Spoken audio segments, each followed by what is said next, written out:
4, 5, 2, 9의 부피.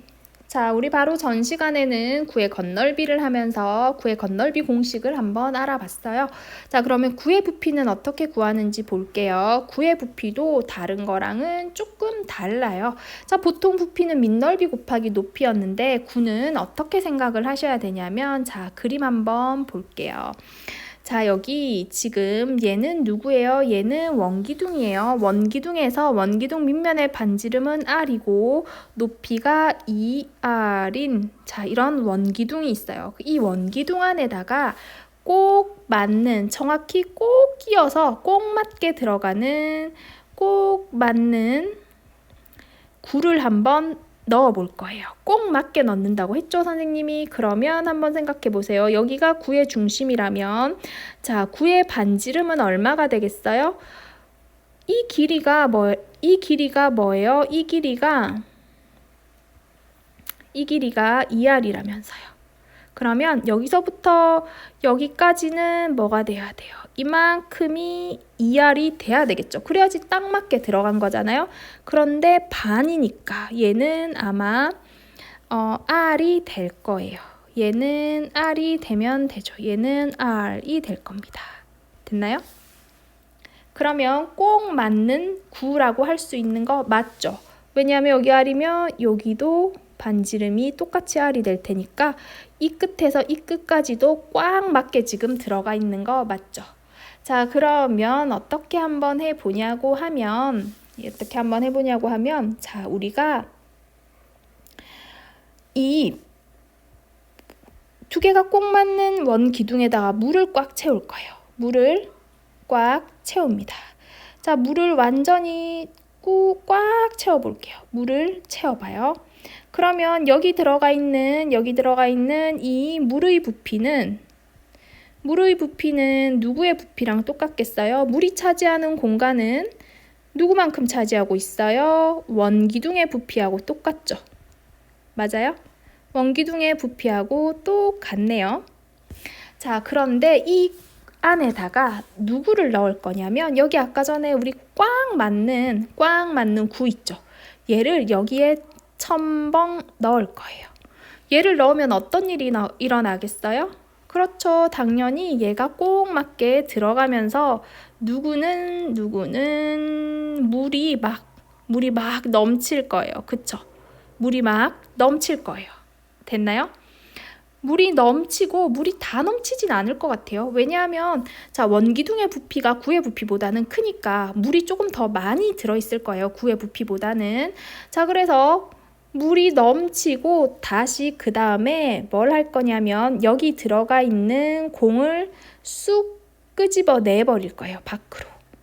그러고 나면 자, 원기둥이 혼자 이렇게 남아있죠. 남아있는 거 맞아요? 이렇게 혼자 남아있는 원기둥 안에는 물이 얼마나 있어요? 물이 좀 남아있죠.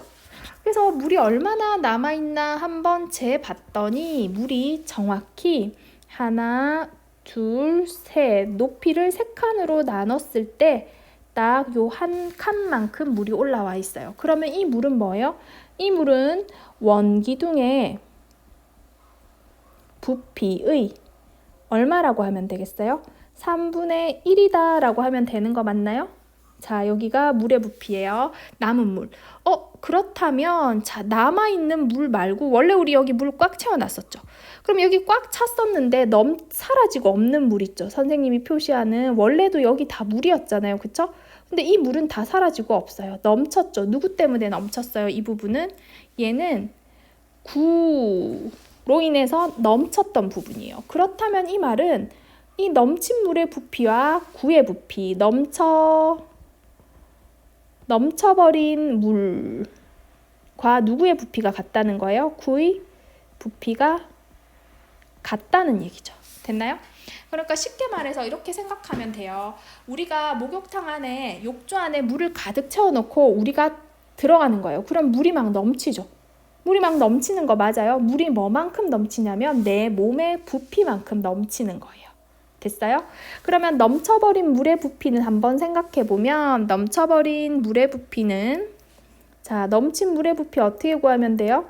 그렇죠. 원래 꽉 차있던 원기둥의 부피에서 3분의 1은 남았으니까 나머지 3분의 2가 넘친 거죠. 부피의 3분의 2가 넘쳤다라고 하면 되는 거 맞아요?